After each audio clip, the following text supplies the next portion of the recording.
আজকে আমি আপনাদের দেখাবো বাংলাদেশের তৃতীয় বৃহত্তর পটুয়াখালী কলাপাড়া লালুয়ায় রাবনাবাদ নদীর মোহনায় 4,500 কোটি টাকা ব্যয়ে নির্মিত পায়রা সমুদ্র বন্দরের প্রথম টার্মিনালটি। পায়রা বন্দর যে বন্দরে বিশ্বের বিভিন্ন জায়গা থেকে আসা কন্টেইনারবাহী পণ্য এখান থেকে আদান প্রদান করা হবে। এই বন্দরটি কলাপাড়া উপজেলার লালুয়া ইউনিয়নের চারিপাড়ার জেটিতে অবস্থিত। প্রথমেই বালিয়াতলী ব্রিজ পেরিয়ে আমরা এরপর লালুয়া জনপ্রিয় সেই কাঠের ব্রিজের ওখান থেকে বানাতি বাজার থেকে একটু সামনে গেলেই দেখতে পারবেন চারিপাড়ার এই জেটি। এই বন্দর চালু হলে তৃতীয় সমুদ্র বন্দরের টার্মিনালে জাহাজের কন্টেইনার পরিবহন সহ অন্যান্য সকল ধরনের আমদানি রপ্তানি সুযোগ তৈরি হবে। নিজের এলাকায় এত সুন্দর একটি জায়গা এখনই ভিতরে যাওয়ার জন্য। অবশ্যই আমরা যখন গিয়েছিলাম অ্যাক্সেস নিয়ে ভিতরে যেতে হয়েছিল, কিন্তু এখন তো অ্যাক্সেস নিয়ে যাওয়া যায়, কিন্তু যখন চালু হয়ে যাবে তখন কিন্তু আর অ্যাক্সেস নিয়ে যাওয়ার সুযোগ হয়তো থাকবে না। বিস্তর এলাকা অবধি শুধু কন্টেইনার রাখার জন্য জায়গা বানানো হয়েছে। নদীর ধারে এত সুন্দর একটি বিস্তর জায়গা, যে জায়গাটি আমরা কলাপাড়ার স্থানীয় মানুষরাও গর্ববোধ করি। কেননা আজকে আমরা বাংলাদেশে মাত্র 3টি সমুদ্র বন্দর রয়েছে: মংলা সমুদ্র বন্দর, চট্টগ্রাম সমুদ্র বন্দর এবং পায়রা সমুদ্র বন্দর। এবং এই পায়রা সমুদ্র বন্দরের কেন্দ্রবিন্দু হলো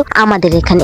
আমরা এখান থেকে তাপবিদ্যুৎ পেয়েছি, যেখান থেকে কয়লা দিয়ে এবং বিদ্যুৎ উৎপন্ন করা হয়। তারপরে আমরা পেয়েছি পায়রা পোর্ট। এই পায়রা পোর্ট পরে হলো এই যে লালুয়ার এই জেটি, যে জেটিতে বিশাল বিশাল কন্টেইনার বাহী বিদেশ। যদি চারিপাড়ায় যাওয়ার ঘোরার প্ল্যান থাকে তাহলে বলবো আপনি এখনই যান, কেননা আমরাই অ্যাক্সেস পাওয়ার জন্য খুবই বেগ পেতে হয়েছিল, ভিতরে প্রবেশ করতে দেওয়াই হয় না। এবং এই যদি আপনি চারিপাড়ার ভিতরে দেখার থেকে আপনি যদি এক সাইডে বা এক কেনিতে গিয়ে নদীর পাড়ে দেখেন তাহলে আপনি আরো অনেক চমৎকার ভিউ পাবেন। কারণ এখান থেকে মেইন পয়েন্টের থেকে ওটার ভিতরের থেকে পাশ থেকে আরো বেশি সুন্দর লাগে। না ওটার ভিতরে যে খারাপ এরকমও না, ওটার ভিতরে বিস্তর মাঠ শুধু কন্টেইনার রাখার জন্য। তারপর কিছু ভবন আছে, এখানে যে মসজিদটা সেটাও বেশ চমৎকার। কিন্তু আপনি যদি নদীর পাড়ে যান এই ভিউটা সব থেকে বেশি সুন্দর। আপনি বিকেলবেলা যদি ফ্রি থাকেন নিশ্চয়ই ওখানে যাবেন, একটা চমৎকার ফিল পাবেন। আমি আপনাকে বলবো ওখানে যাওয়ার জন্য আপনাকে বেশি বেগ পেতে হবে না। লালুয়া যাবেন, লালুয়া থেকে একটু সামনেই আপনি পাবেন এই জেটি। ভীষণ রকমের সুন্দর এবং চমৎকার একটি জায়গা, যা আমাদের স্থানীয় মানুষদের জন্য